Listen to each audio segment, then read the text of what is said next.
Sumilay ang malaking ngiti ng binatang si Amante nang makita niya ang saya ng isang matandang babae matapos nitong makita ang 5 kilo ng bigas na natagpuan nito sa harapan ng pinto ng kubo nito. Luminga-linga ang matandang babae na tila hinahanap kung sino ang naglagay ng bigas na yon. Mula sa hindi kalayuan, nakatago sa likod ng isang puno si Amante at sigurado siya na hindi siya makikita roon ng matandang babae sapagkat 4:00 pa lamang ng madaling araw at kalat pa rin ang dilim sa buong paligid. Matapos na ipasok ng matandang babae ang bigas sa loob ng kubo nito, ay umalis na siya sa kanyang pinagtataguan at nagulat siya nang makita ang kaibigan niyang si Onyok sa likuran niya. "Anak ng... Ano ka ba naman, Onyok? Kala ko aswang ka na eh." Wow! Pagkamalan ba naman akong aswang? Nakakahiya naman sa'yo, no? Talagang dapat kang mahiya kasi iniwanan mo ako kanina at hinayaan mo akong buhatin yung isang sako ng bigas. Kasi, akala ko talaga mahuhuli na tayo eh. Natakot lang ako. Sorry na. Hindi ba ang motto natin ay walang iwanan kahit pagkahulihan? Oo nga. Hayaan mo. Hindi ko na uulitin, promise. Last na talaga yun. Cross my heart. Kahit mamatay man yung butikin ng kapitbahay namin. Ewan ko sa'yo. Dami mong kalokohan. Tara na. Umuwi na tayo. Sa isang maliit na kubo, sa maliit na barangay ng Kabugaw, nakatira si Amante. Isa siyang binata na 23 taong gulang. Bata pa lamang siya nang pumanaw ang kanyang ama dahil sa isang aksidente sa bukid. Ang kanyang ina naman ay muling nag-asawa at iniwan siya sa pangangalaga ng kanyang lolo Julio. Namulat si Amante sa kahirapan. Madalas silang magkulang sa pagkain at kapusin sa panggastos sa pang-araw-araw. Sa kabila ng katalinuhan niya ay hindi siya nakapagtapos ng pag-aaral dahil sa kakapusan. Sa depresyon niyang mabuhay sila ng kanyang lolo Julio ay natutunan niya ang pagnanakaw. Isang lihim na tanging ang kanyang kababata at pinakamatalik na kaibigang si Onyok lamang ang nakakaalam. Si Onyok na kasing edad ni Amante ay kasing hirap din ni Amante. Magkasama silang lumaki sa hirap at magkasama rin silang pumasok sa mundo ng pagnanakaw. Hindi nila itinuring na masama ang kanilang pagnanakaw, bagkus ay nakikita nila ito bilang paraan para mabuhay. Pero si Amante, sa kabila ng kanyang ginagawa, ay palagi niyang ibinibigay ang ilang bahagi ng nananakaw nila sa mga nangangailangan o kapuspalad. Oo nga pala. Bakit mo pa binigyan ng bigas si Aling Minda? Ang sungit nung, di ba? Ayaw pa nga niyang magbigay ng mangga nung isang araw eh. Hayaan mo na. Ikaw naman intindi mo na lang. Alam mo, kaya masungit si Aling Minda kasi laging gutom, walang makain.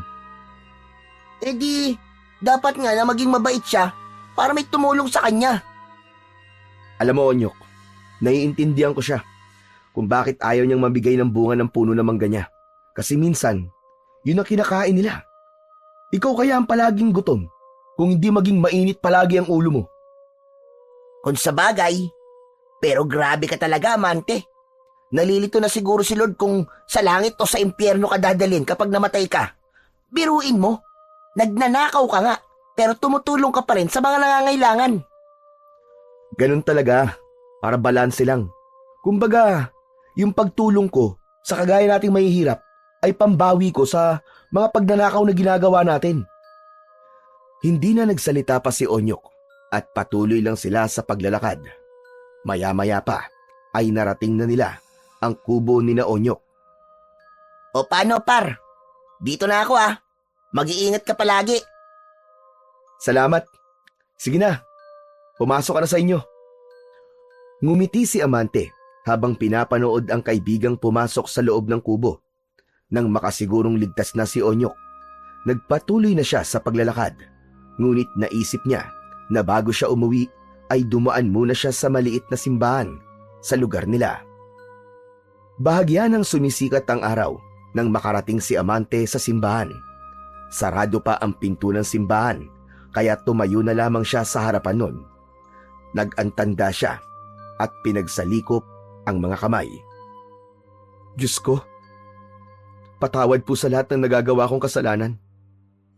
Alam kong mali po ang pagnanakaw na ginagawa namin ni Onyok. Pero wala na po kaming ibang paraan para mabuhay eh. Ginagawa ko lang po ito para may makain kami ni Lolo. At tumulong po sa mga higit na nangangailangan. Sana po maintindihan niyo ako. At sana po, mapatawad niyo po ako. Matapos ang maikling panalangin, ay tumingin si Amante sa krus na nasa itaas ng bubong ng simbahan bago naglakad pauwi. Pagdating niya sa kubo nila, nadatnan niyang nakaupo si Lolo Julio sa harap ng bahay habang may hawak na maliit na tasa ng kape. Amante, may saan ka ba galing? Pagkagising ko wala ka na. Lolo, nagkargador po kasi kami ni Onyok sa palengke. Ganun ba? Saan naman galing yung sako ng bigas? Nagulat ako ng pagkagising ko may bigas tayo. Ano po? Oo nga pala. Namigay po kahapon si Mayor ng bigas. Mabuti nga po at umabot ako eh. Tumango si Lolo Julio at muling sumimsim ng kape. Hindi na ito muling nagtanong pa, ngunit tumingin ito saglit sa malayo na parang may iniisip. Si Amante naman ay mabilis na pumasok sa bahay upang magtimpla ng kape. Pagkatapos magtimpla ng kape, ay lumabas si Amante ng kubo, dala ang sariling tasa. Umupo si Amante sa tabi ng kanyang lolo. Tahimik silang dalawa habang naririnig ang huni ng mga kuliglig sa paligid. Amante, kailan kaya tayo yayaman? Kailan kaya natin mararanasan yung buhay na hindi na tayo nag-aalala kung saan kukuha ng pambili ng pagkain? Lo, wag po kayong mawawalan ng pag-asa. Makakaahon din po tayo. Hindi ko lang alam kung kailan, pero gagawin ko po ang lahat ng paraan, Lo, para mangyari po yun. Aba, bilis-bilisan mo. Baka naman patay na ako hindi pa nangyayari yan.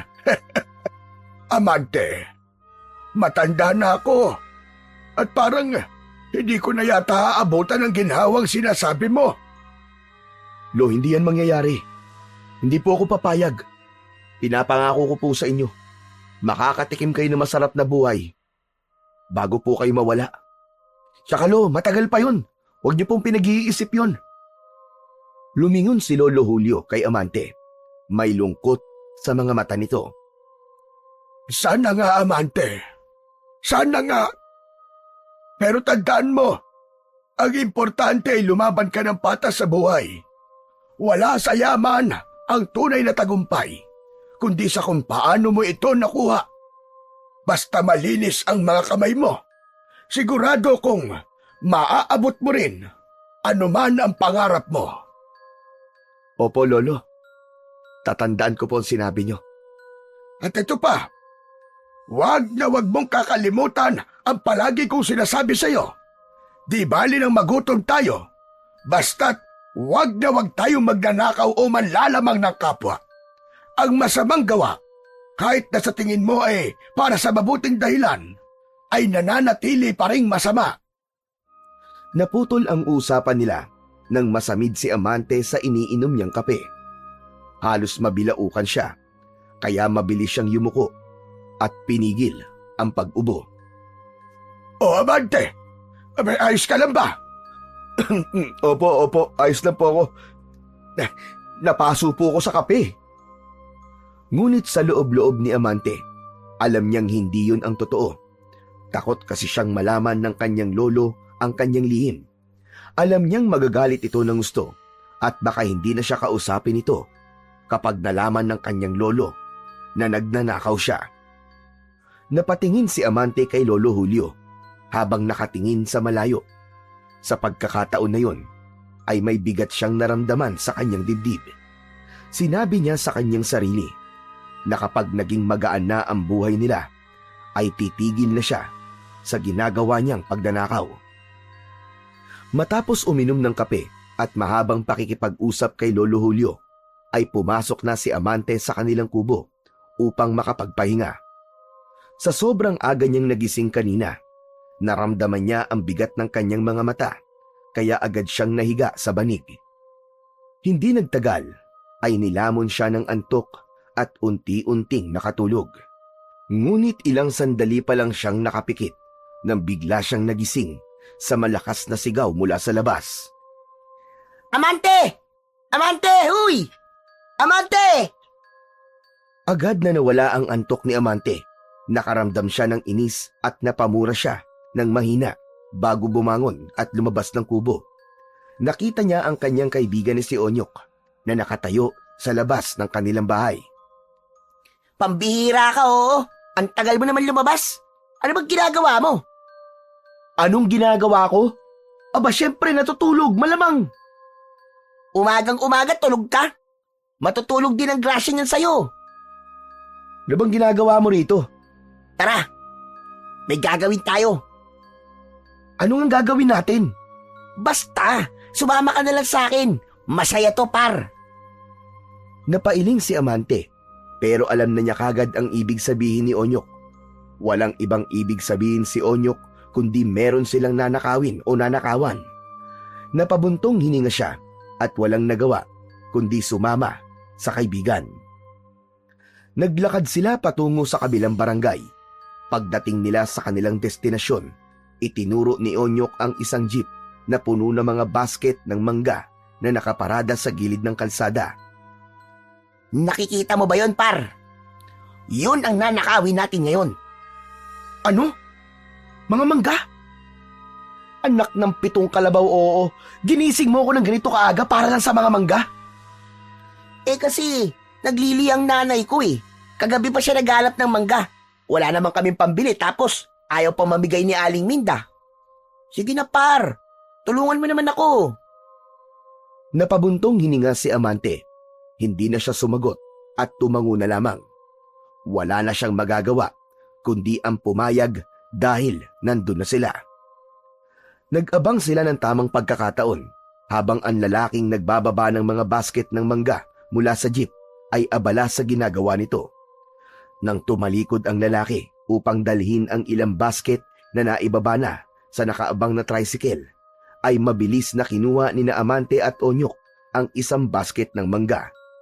Mabilis silang tumakbo palayo at hindi na sila lumingon sa jeep at doon sa lalaki. Nang tuluyan na silang nakalayo, ay saka lang sila nagsimulang maglakad habang habol ang kanilang paghinga. Isang matandang lalaki ang nakita nilang nakaupo sa gilid ng kalsada. Nilapitan ito ni Amante at binigyan ng 3 piraso ng mangga. Nagpasalamat naman ang matanda at nagpatuloy na sila sa kanilang paglalakad. Doon na nagsimula si Amante na bigyan ng mangga ang bawat taong nakakasalubong nila. Hanggang sa napansin ni Onyok na kalahati na ng mga mangga ang nabawas, kaya huminto muna ito at ibinaba ang basket sa lupa. Oh, bakit ka huminto, par? Pagod ka na ba? Oo, pagod na ako. Pagod na ako sa pamimigay mo ng mangga. Sa hindi mo naman kilala. Pambira ka naman, paro.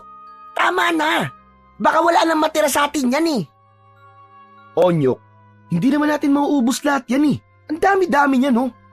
Mas mabuti nang ipamigay mo yung iba kesa mabulok at hindi mapakinabangan. Eh sa ginagawa mo, parang balak mong ipamigay lahat eh. Kapag walang natira para sa nanay ko, ikaw ang bahala magpaliwanag sa kanya. Par, okay lang yan. Mas mahalaga na nakakatulong tayo. Saka, hindi ko naman uubusin yan eh. Magtitira pa rin ako ng sapat para sa nanay mo. Napailing na lang si Onyok, ngunit wala na itong nagawa. Muli nilang binuhat ang basket at nagpatuloy sa paglalakad. Sa kanilang paglalakad ay napadaan sila sa malaking bakal na gate ng asyenda ni Don Severino.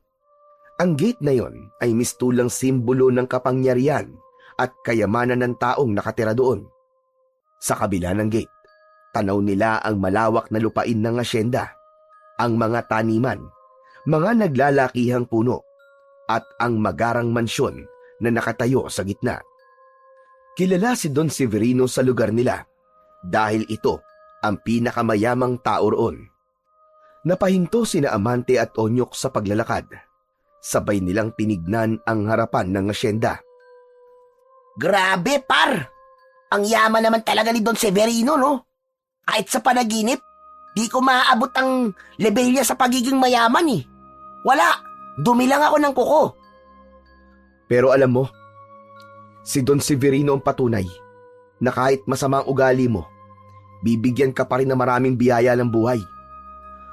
Napangiti si Onyok kay Amante habang nakakunot ang noo. Paano mo naman nasabi yan, par? Di ba? Bali-balita na malupit daw si Don Severino sa mga trabahador niya. Kapag nagkamali ka, paparusahan ka kagad o di kaya hindi ka papasahurin. Hindi ba? Kumalat na ng balita na may isang trabahador niya na napasobra ang lagay ng fertilizer sa mga tanim nilang kamatis. Tapos, itinali ni Don Severino yung trabahador niya sa kabayo at kinaladkad. Saka, nabalitaan mo na bang tumulong si Don Severino sa mga mahihirap dito sa atin? Di ba hindi pa? Oo, tama ka, hindi pa nga. Sa totoo lang, mas mabuti ka pa nga, Amante. Kasi kahit mahirap ka rin, ay tumutulong ka pa rin sa mahihirap. Yun nga lang, galing sa nakaw ang pinagtutulong mo. Mabuti na ang ganun, par, kesa hindi tumutulong. Kaya nga nasabi ko na hindi porket masama ang ugali mo, hindi ka nabibiyayaan. Kaya nga, pinigilan ko nun si Lolo Julio nang gusto niya magtrabaho sa asyenda ni Don Severino. Baka kung ano pang gawin sa kanya. Saglit na natahimik ang dalawa habang tinitignan ni Amante ang gate. Inisip niya ang lahat ng mamahaling bagay sa loob ng mansyon ng mayamang lalaki. O par, bakit bigla ka yatang natahimik? Nako, parang iba yung nasa isip mo ah. Parang nakikinita-kinita ko na.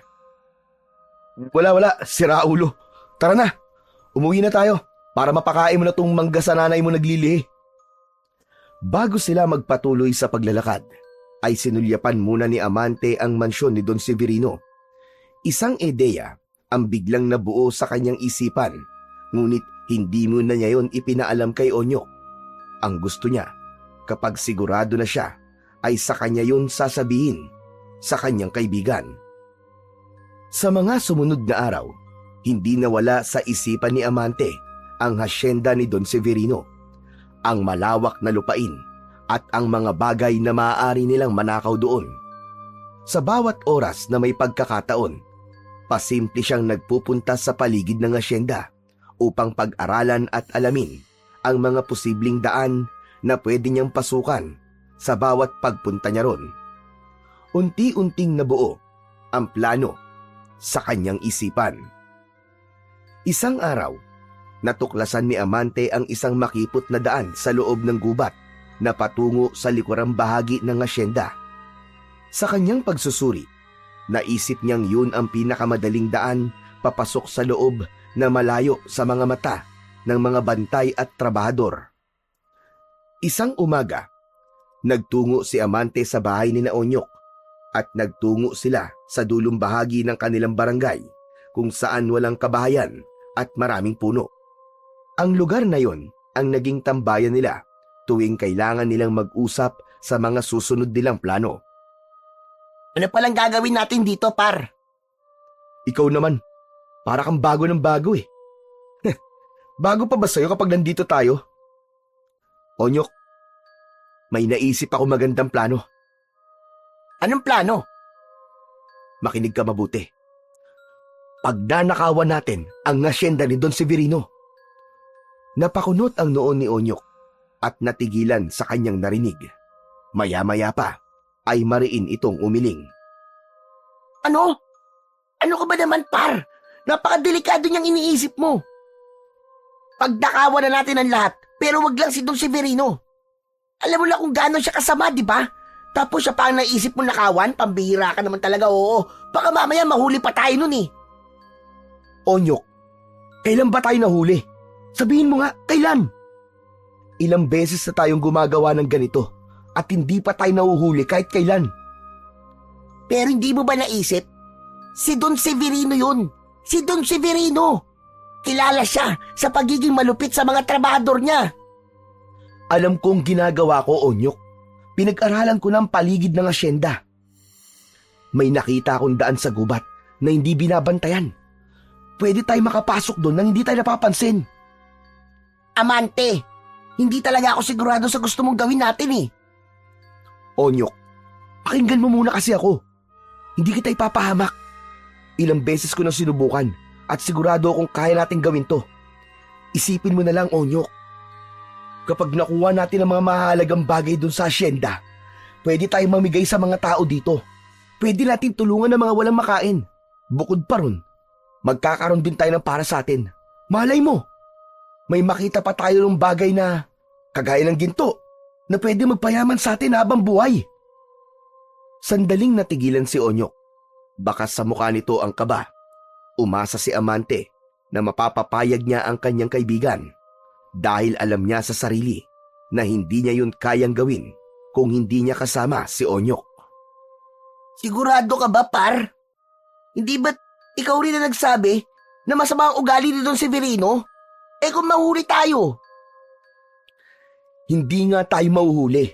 Basta't sumunod ka na lang sa plano ko. Alam kong kaya natin to, Onyok.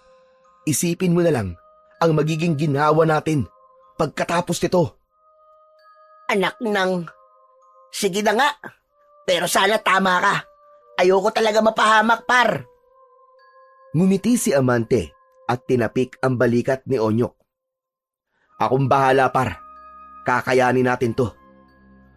Matapos ang pag-uusap na yon ni na Amante ay isinama niya si Onyok sa daan na nakita niya sa gubat kung saan sila pwedeng makadaan papasok sa asyenda ni Don Severino. Tahimik silang naglakad at nag-ingat sila na huwag makagawa ng anumang ingay. Huminto si Amante sa harap ng makitid na daan na natatakpan ng matataas na damo at sanga ng puno. Onyok, ito na ang sinasabi ko sa'yo. Dito tayo dadaan. Walang bantay dito. Sigurado ka ba, par? Mukhang may mga ahas par yan eh. Tapos, baka may makakita sa atin. Pinag-aralan ko na to. Ilang araw na akong pabalik-balik dito, par. Wala talaga nagbabantay. Kapag dumaan tayo rito, dire-diretso na tayo sa loob ng bodega nila. Hindi ko talaga alam kung tama to. Si Don Severino pa? Eh di ba ikaw na mismo nagsabi na masamang ugali nun? Paulit-ulit na lang ako, pambihira ka oh. Paano kung mahuli tayo? Alam mo naman na walang awa yun eh. Kaya nga hindi tayo magpapahuli, ang kulit mo naman.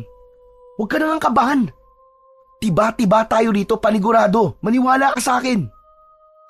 Pero iba to, Amante. Si Don Severino, pag nanakawan natin, kilala mo siya. Anak ng, baka ipabugbog tayo nun o ipapatay kapag nahuli tayo. Onyok, huwag kang matakot. Kung ano kasi iniisip mo eh. Bukas ng gabi na natin pagnanakawan ng asyenda. Kaya alisin mo yan takot mo. Kapag nagpatalo ka sa takot, mas lalo kang hindi makakapag-isip ng maayos. Par, baka pwedeng ibang tao na lang. Huwag si Don Severino. Onyok, wala nang atrasan to. Buo na ang plano. Kailangan nating gawin to. Alam mo kung bakit? Dahil wala na tayong ibang paraan para mabuhay ng maayos. Bahala na nga. Basta, kapag may nangyaring masama sa ating dalawa, wala akong ibang sisisihin kundi ikaw ah. Oo na, sige na. Ang dami mo pa sinasabi. Bukas, 11:00 ng gabi. Magkita tayo sa tambayan natin. Maliwanag? Napabuntong hininga na lang si Onyok. Napangiti naman si Amante dahil napapayag niya ang kanyang kaibigan sa gusto niyang gawin. Hindi na sila nagtagal doon at naglakad na sila pabalik sa kanilang tambayan upang pag-usapan pa ang ibang bagay na may kinalaman sa gagawin nila bukas ng gabi. Kinabukasan ng gabi, pagsapit ng 11:00 ng gabi, ay naunang dumating si Amante sa tambayan nila ni Onyok. May dala siyang kariton kung saan nila ilalagay ang mga mananakaw nila sa asyenda ni Don Severino. Kinabahan siya dahil naisip niyang baka umatras na si Onyok. Ngunit makalipas lang ang ilang sandali ay dumating na rin ang kaibigan niyang si Onyok. Hindi na sila nagsayang pa ng oras at agad silang naglakad patungo sa gubat. Muli nilang tinahak ang makitid na daan papunta sa asyenda. Nang makarating sila sa bungad ng asyenda, iniwan nila ang kariton sa gilid at saka sila tuluyang pumasok sa loob ng asyenda. Walang tao sa paligid at kahit ang mga ilaw sa mansyon ay nakapatay na, indikasyon yun na tulog na ang mga tao sa loob. Nagmadali silang naglakad papunta sa isang malaking bodega. Binuksan ni Amante ang pinto nun at agad silang pumasok. Par, wala namang laman dito eh. Ano na nakawin natin dito? Teka lang, may isa pang bodega. Tignan natin kung anong meron dun. Pinuntahan nila ang isang mas maliit na bodega sa hindi kalayuan. Patakbo silang nagpunta roon at nang makapasok sila ay tumambad sa kanila ang mga sako ng patatas at kalabasa. Nagningning ang mga mata ni Amante sa tuwa. Pwede na to, par. Kuhanin na natin to. Oo nga, ang dami pala nito. Pwede natin tong ibenta sa palengke mamayang madaling araw. Agad na sinimulan ni Amante na hakutin ang ilang sako sa kariton. Nang mapuno na nila ang kariton, ay nagdesisyon na silang umalis bago pa may makahuli sa kanila. Pinagtulungan nilang dalawa na itulak ang kariton palayo sa asyenda. O ano, par, kita mo na? Sabi ko sa iyo eh, hindi tayo mahuhuli. Paayaw-ayaw ka pa. Oo nga, par. Mukhang hindi maganda ang seguridad sa asyenda, no? Ang dali-daling pasukin at pagnakawan. Natawa si Amante, pero sa kabila ng kanyang tawa ay may bahagyang kaba siyang naramdaman. Ang totoo, natatakot din siyang pagnakawan si Don Severino, pero nais niyang bumawi sa mga taong pinagmalupitan nito sa pamamagitan ng pagnanakaw sa asyenda nito. Simula ng gabing yon, naging bahagi na ng mga gabi nina Amante at Onyok ang pagpunta sa asyenda ni Don Severino. Bukod sa mga gulay, nagawa rin nilang magnakaw ng mga prutas at maging mga manok at itlog. Ibinibenta nila yon sa palengke ng bagsakan upang madaling maubos. Naglalagay na lang silang dalawa ng takip na damit sa ilong at bibig upang walang makakilala sa kanila sa tuwing nagbebenta sila. Hindi pa rin nakalimutan ni Amante na magbahagi ng ilang parte ng mga nananakaw nila sa mga mahihirap na pamilya sa kanilang lugar. Palagi siyang nag-iiwan ng kung ano-anong ninanakaw nila sa labas ng kubo ng mga taong alam ni Amante na kapos sa buhay. Naging kampante sina Amante at Onyok sa kanilang ginagawang pagnanakaw. Hindi sila nahuhuli at tila walang nakakapansin sa pagkawala ng mga ninanakaw nila sa loob ng asyenda. Para sa kanila, naging madali at natural na lang ang pagnanakaw kay Don Severino. Sa isip ni Amante, kinukumbinsi na lang niya ang sarili na wala namang masama sa kanilang ginagawa, lalo pat nakakatulong naman siya sa iba. Isang umaga, nang magising si Amante, ay agad siyang bumili ng pandesal sa panaderya na malapit sa kanilang kubo. Pagbalik niya ay nagprito siya ng itlog at maya-maya pa ay nagising na rin si Lolo Julio, kaya inaya niya na yon na mag-almusal. Tahimik na kumakain si Amante habang iniisip kung ano ang susunod nilang nanakawin ni Onyok sa asyenda ni Don Severino. Amante, narinig mo na ba ang balita na kumakalat dito sa lugar natin? Hindi pa, Pulo. Ano pong balita? Aba, akalain mo, may nagnanakaw daw sa asyenda ni Don Severino. Napakurap si Amante at halos mabulunan sa kanyang kinakain. Agad siyang uminom ng tubig at pinilit niyang umaktong normal. Talaga, Polo? Kailan po nangyari yon? Ilang linggo na raw eh. Pero mas naging madalas daw nito mga nakaraang gabi. Ang sabi, kung ano-ano daw ang nawawala.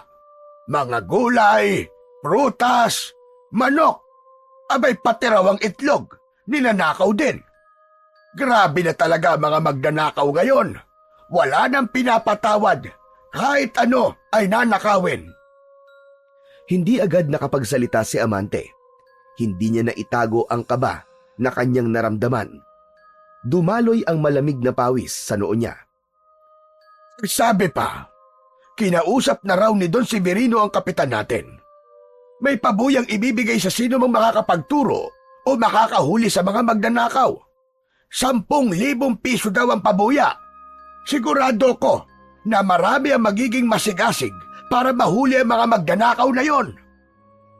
Nako, nakakatakot na pala sa lugar natin, Lo. Hindi ko po akalain na meron po pala ditong magnanakaw. Oo nga, Amante. Napakatapang na mga magnanakaw na yon. Ang lalakas ng loob para targetin ang asyenda ni Don Severino.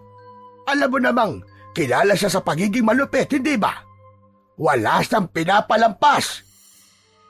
Mas lalong kinabahan si Amante sa sinabing yun ni Lolo Julio. Nanlamig ang buong katawan niya.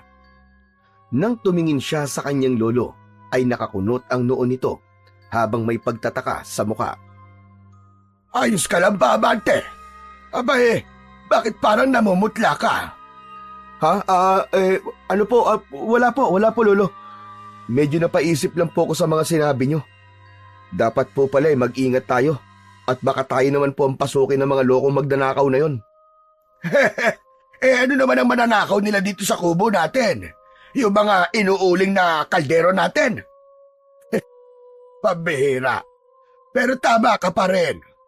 Kahit walang mananakaw dito sa atin, ay kailangan pa rin nating mag-ingat. Tumango si Amante at pilit na tinapos ang kanyang kinakain. Sa bawat subo, hindi niya maiwasang mag-alala. Ang mga salitang binitiwan ng kanyang lolo ay tila mga mabibigat na alon na humahampas sa kanyang konsensya. Alam niyang napakalaking gulo ang pinasok niya at ngayon hindi niya alam kung paano siya makakawala. Oo nga pala. Naglinis ako kahapon sa likod ng bahay at nangihinayang ako sa kulungan natin doon ng baboy. Sana naman, Amante, makabili ulit tayo ng baboy na palahian. Aba, sayang naman yung kulungan sa likod. Matagal na rin simula nang wala tayong alaga roon. Napahinto si Amante sa pagmuya. Ang mga salitang binitiwan ng kanyang lolo ay tila mga palaso na tumama sa kanyang dibdib dahil matagal na yung hinihiling ng kanyang lolo. Hindi sumagot si Amante at nagkunwaring abala sa pagkain. Ngunit sa loob-loob niya, umusbong ang isang ideya. Naglaro sa isip niya ang posibilidad na kung makakakuha siya ng isang bagay mula sa asyenda, isang mamahaling kagamitan, alahas o kahit na anong may malaking halaga, ay maaari niyang matupad ang simpleng hiling ng kanyang lolo. Pagsapit ng tanghali, ay nagkita sina Amante at Onyok sa kanilang tambayan. Nang makita ni Amante ang kaibigan, ay agad niyang napansin ang pagkabahala sa mukha nito. "Oh, par, pambihira ka, oo. Bakit parang pasad mo lahat ng problema ng mundo? May nangyari ba?" Tahimik na umupo si Onyok sa nakausling ugat ng isang puno. Tinabihan ito ni Amante roon. "Oo nga pala, Onyok. Mamayang gabi, babalik tayo sa loob ng asyenda. Maghahanap tayo ng mas magandang bagay doon na mananakaw natin. Yung maibibenta natin sa malaking halaga." Ayoko na, par. Hindi mo ba alam? Pinapahanap na ni Don Severino ang mga nagnanakaw sa asyenda niya. Kinausap na raw niya ang kapitan para huliin tayo. "Isang beses na lang, Onyok. Isang beses na lang. Pangako, huli na talaga to. Kailangan ko lang talaga kasi ng pera para makabili ng baboy. Alam mo naman si Lolo Julio, di ba? Matagal niya nang gusto magkaroon ulit kami ng alagang baboy." Napailing si Onyok. Tumayo ito at tumingin sa malayo. Amante, hindi mo ba naiisip kung anong pwedeng mangyari sa atin kapag nahuli tayo? Hindi basta-basta si Don Severino, par. Masama ang ugali ng taong yun. Isa pa, malalaman na ng lahat kung anong ginagawa natin. Last na lang naman, Onyok eh. Sige na. Pumayag ka na, par. Pasensya na, par, pero hindi na talaga ako sasama. Natatakot na talaga ako. Pwede naman tayo magnakaw sa iba eh. Pero wag na sa asyenda ni Don Severino. Hindi kagad sumagot si Amante. Alam niya na sa pagkakataon na yun ay hindi niya na mapipilit pa si Onyok na sumama sa kanya. O sige, kung yan ang gusto mo, di na kita pipilitin, par. Tumingin si Onyok pabalik kay Amante. Nag-aalala ang muka. Par, mangako ka. Mangako ka na hindi ka na babalik doon kahit kailan. Mangako ka, par. Oo, sige na, nangangako ko. Ngunit sa kaloob-looban ni Amante, alam niya na kasinungalingan ang pangako niyang yon. Hindi niya kayang baliwalain ang pangarap ng kanyang lolo. Kung kinakailangan niyang pumunta sa asyenda ng mag-isa, ay gagawin niya. Nagtagal pa sila ng ilang minuto sa tambayan, ngunit walang salitang namagitan sa kanila. Makalipas ang ilang sandali, ay nagpaalam na si Onyok kay Amante. Habang palayo naman si Onyok, isang mabigat na buntong hininga ang pinakawalan ni Amante. Tumingala siya sa langit at agad siyang humingi ng gabay sa Diyos sa gagawin niya mamayang gabi, kahit alam niya na mali ang desisyon na yon. Kinagabihan, siniguro ni Amante na mahimbing na ang tulog ng kanyang lolo bago siya lumabas ng kanilang kubo. Naglakad siya sa madilim na daan patungo sa asyenda na may dalang isang kutsilyo. Alam niya na malaki ang posibilidad na may mga nagbabantay sa asyenda, kaya siniguro niya na handa siya sa anumang pwedeng mangyari. Nang makarating siya sa loob ng asyenda, ay nilagpasan niya ang mga bodega. Wala na siyang interes na bumalik doon dahil alam niyang puro gulay at prutas lamang ang naroon. Sa halip, nagpatuloy siya papunta sa likod ng mansyon upang maghanap ng maaari niyang pasukan upang makapasok siya sa mismong bahay ni Don Severino. Isang may kalakihang kwadra ang natagpuan ni Amante sa likod ng mansyon. Napahinto siya at hindi niya maintindihan kung bakit parang hinihila siya ng mga paa niya papunta sa isang kwadra. Tila may kung anong hindi maipaliwanag na puwersa ang nagtutulak sa kanya upang pumasok doon. Hindi na nilabanan pa ni Amante ang pakiramdam na yon at lumapit siya sa kwadra at marahan niyang binuksan ang pinto. Natigilan siya sa kanyang nakita. Isang puting kalabaw ang nakakulong doon. Kahit may kadiliman ay kitang-kita niya yon dahil tila nagliliwanag ang puting kalabaw. Nanlaki ang mga mata ni Amante sa pagkamangha. Hindi pa siya kailanman nakakakita ng puting kalabaw sa tanang buhay niya. Tahimik yung nakatingin sa kanya na para bang alam nito na darating siya. Bagamat kinakabahan, ay lumapit pa rin si Amante sa puting kalabaw. Inabot niya ang ulo nito at hinaplos. Habang ginagawa niya yon, napansin niyang nakatitig sa kanya ang kalabaw. Ang mga mata nito ay tila may kakaibang liwanag. Ang swerte ko naman. Kung maibibenta kita, malamang makakabili ako ng baboy para kay Lolo Julio. Baka nga sobra-sobra pa eh. Napangiti si Amante sa kanyang naisip. Isa yung pagkakataon na hindi niya maaaring palampasin. Sigurado siya na marami ang mag-aagawan upang mabili ang puting kalabaw dahil hindi yun pangkaraniwan. Binuksan niya ang pinto ng kulungan ng kalabaw at kinuha ang lubid na nakatali sa leeg nito. Nagulat siya nang hindi man lang pumalag ang kalabaw. Tahimik lang itong sumunod sa kanya habang hawak niya ang lubid. Makalipas ang ilang sandali, tuluyan nang nakalabas sina Amante at ang kalabaw sa asyenda.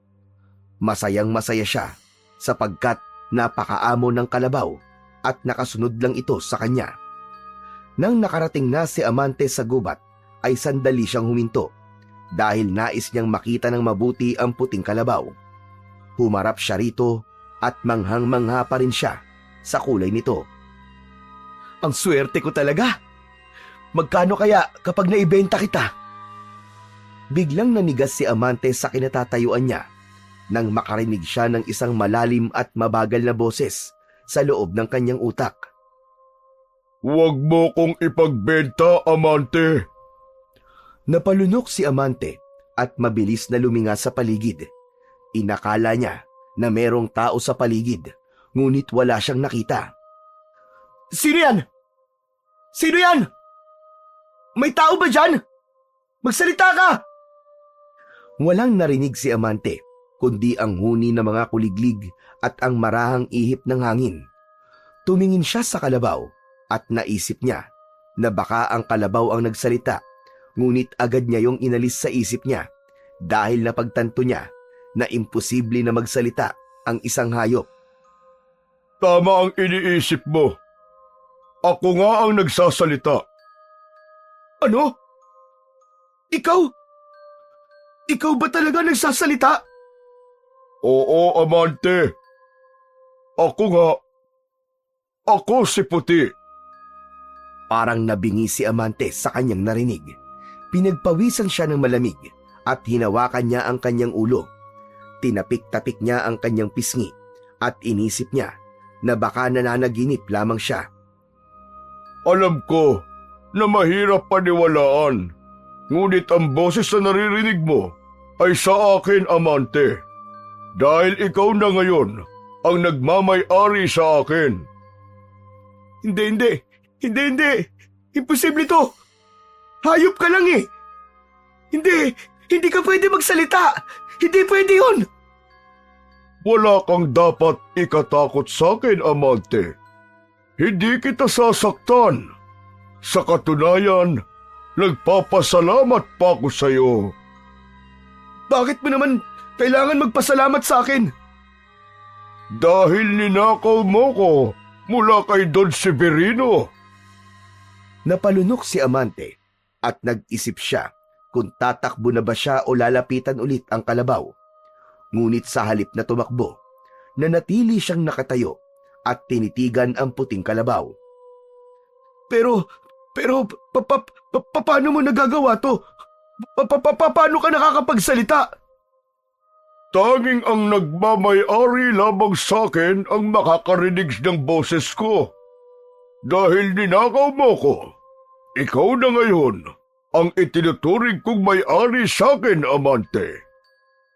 Nanlaki ang mga mata ni Amante sa narinig. Hindi niya alam kung matatakot ba siya o matutuwa. Kanina, sabi mo na nagpapasalamat ka kasi ninakaw kita kay Don Severino. Bakit? Dahil ginamit lang ni Don Severino ang aking kapangyarihan para sa kasamaan at kasakiman. Anong ibig mo sabihin? Anong klaseng kapangyarihan ang meron ka? Kung sino man ang magmamay-ari sa akin, ay uulanin ng swerte sa buhay. Kaya ubod ng yaman si Don Severino ay dahil sa akin. Ang dahilan kung bakit hindi nauubos ang kayamanan niya ay dahil din sa akin. Kung ganon, yayaman din ako. Dahil ako na ang may-ari sa'yo ngayon, hindi ba? Tama ka, Amante. Ngunit hindi pa sapat na ako lang ang nakuha mo kay Don Severino. May isang bagay ka pang dapat na makuha mula sa kanya. At yun ay ang mutya ng sungay ng kalabaw na nagmula mismo sa akin sungay.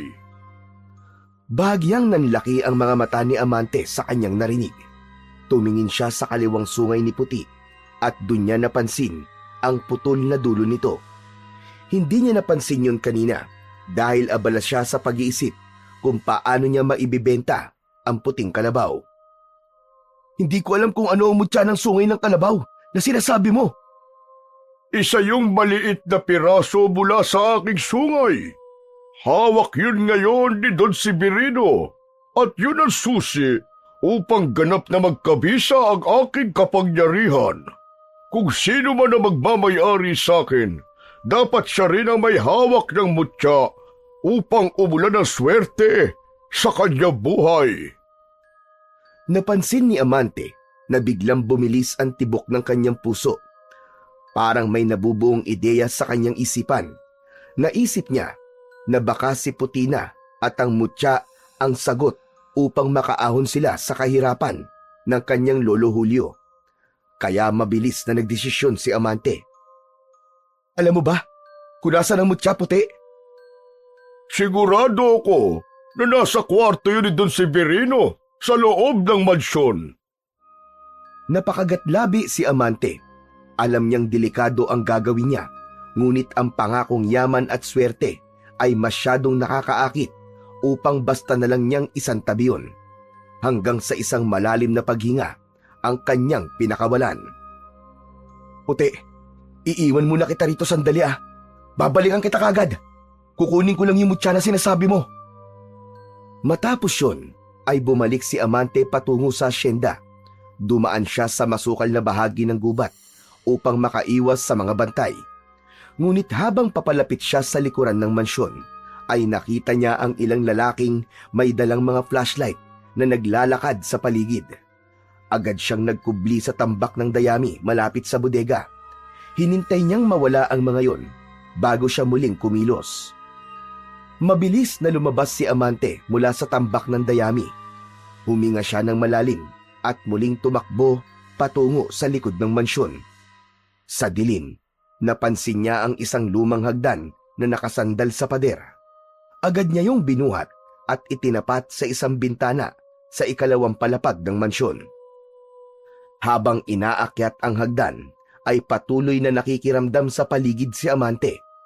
Pagdating niya sa tapat ng bintana, sinubukan niya yung buksan. Laking gulat niya nang malamang hindi yun nakalak. Marahan niyang binuksan ang bintana at pumasok sa loob. Pagpasok, agad siyang kinabahan nang makita ang isang malaking kama sa gitna ng kwarto kung saan naroon si Don Severino. Nakabalot ito sa mamahaling kumot at mahimbing na natutulog. Tahimik at dahan-dahang gumalaw si Amante. Napansin niya ang isang maliit na lamesa sa tabi ng kama. Sa ibabaw nun ay nakita niya ang isang bagay na kahugis ng dulo ng sungay ng kalabaw. May kulay itim na tali na nakakabit doon upang magsilbi yung kwintas. Sigurado si Amante na yun na ang mutya ng sungay ng kalabaw. Maingat niyang kinuha ang mutya habang hindi niya inaalis ang tingin kay Don Severino. Napangiti siya ng bahagya nang sa wakas ay nahawakan na niya ang mutya. Marahan siyang naglakad palabas ng bintana at bumaba sa hagdan. Malalaki ang mga akbang na nilisan ni Amante ang asyenda at agad niyang binalikan si Puti kung saan niya ito iniwanan. Puti! Puti! Nakuha ko na ang mutya mo! Ngunit sa halip na marinig muli ang tinig ng kalabaw sa kanyang isipan, tahimik lamang si Puti at nakatitig sa kanya. Bahagyang naguluhan si Amante, ngunit napailing na lang siya at inisip na baka napagod na si Puti. Ibinulsa na lamang ni Amante ang mutya at kinuha ang dulo ng lubid na nakatali sa leeg ni Puti. Naglakad na siya pabalik sa kanilang bahay habang puno ng pag-asa at pananabik sa bagong buhay na naghihintay sa kanila ng kanyang lolo Julio. Pagkarating ni Amante sa harap ng kubo nila, ay huminto siya at tumingin kay Puti na nakatayo sa tabi niya. Luminga siya upang maghanap ng lugar na pwede niyang pagtaguan kay Puti, ngunit wala siyang nakita. Hanggang sa naalala niya ang kulungan ng baboy na nasa likod ng kanilang kubo. Hinila niya si Puti papunta sa likuran ng kubo at dinala niya si Puti sa loob ng kulungan ng baboy. Pasensya ka na, Puti ah. Medyo masikip dito. Pero pansamantala lang naman to hanggang sa makakita ko na mas malawak na lugar kung saan kita pwedeng itago. Tahimik lamang si Puti habang nakatingin kay Amante na tila nauunawaan nito ang kanyang sinabi. Kumuha si Amante ng mga nakatambak na lumang plywood at sako sa likod ng kanilang bahay. Inayos niya ang mga yon upang gawing harang sa kulungan at maikubli ng mabuti si Puti. Nang matapos na siya, napansin niyang tila komportable naman ang kalabaw sa loob. Lumapit si Amante kay Puti. Hinaplos ang ibabaw ng ulo nito at tumingin ng diretsyo sa mga mata nito. Puti, gusto kong malaman mo na hindi ko gagayain si Don Severino. Pagkat lahat ng swerte na ibibigay mo at ng mutya ay gagamitin ko ng tama at tutulong ako sa mga nangangailangan. gaya ng dati ko pang ginagawa.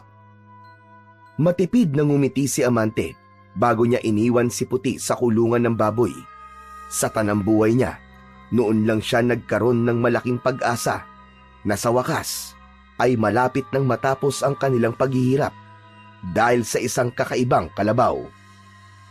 Kinaumagahan, habang nag-aalmusal sina Amante at Julio, ay hindi maiwasang kabahan ni Amante dahil sa ginawa niyang pagnanakaw kay Puti kay Don Severino. Alam niya na anumang sandali ay matutuklasan na ni Don Severino na nawawala ang kalabaw nitong Puti at ang mutya. Ante, ayos ka lang ba? Kanina ka pa nakatulala dyan May problema ka ba, iho? Wala po. Medyo kulang lang po siguro ako sa tulog, Lolo. Napapitlag si Amante nang makarinig sila ng malakas na katok sa pinto ng kanilang kubo. Napahinto si Amante at halos mabulunan sa kinakain nang maisip niya na baka si Don Severino ang nasa labas. Tumayo si Lolo Julio at binuksan ang pinto. Agad namang sumunod si Amante sa lolo niya at bumungad sa kanila si Don Severino na may kasamang 3 lalaki na mukhang tauhan nito. Mas lalong kinabahan si Amante nang mapagtanto niyang tama ang kanyang kutob na si Don Severino nga ang nasa labas ng kanilang kubo. Don Severino! Abay, kayo ho pala. Nakakagulat naman at nagawi kayo rito sa aming bahay. Hindi na ako magpapaligoy-ligoy pa. Napasok ng magnanakaw ang asyenda ko kagabi. Isang mahalagang bagay ang ninakaw mula sa mansyon ko. Pati na rin ang isa kong alagang hayop na isang puting kalabaw. Biglang nanlamig ang pakiramdam ni Amante habang naririnig ang sinasabi ni Don Severino.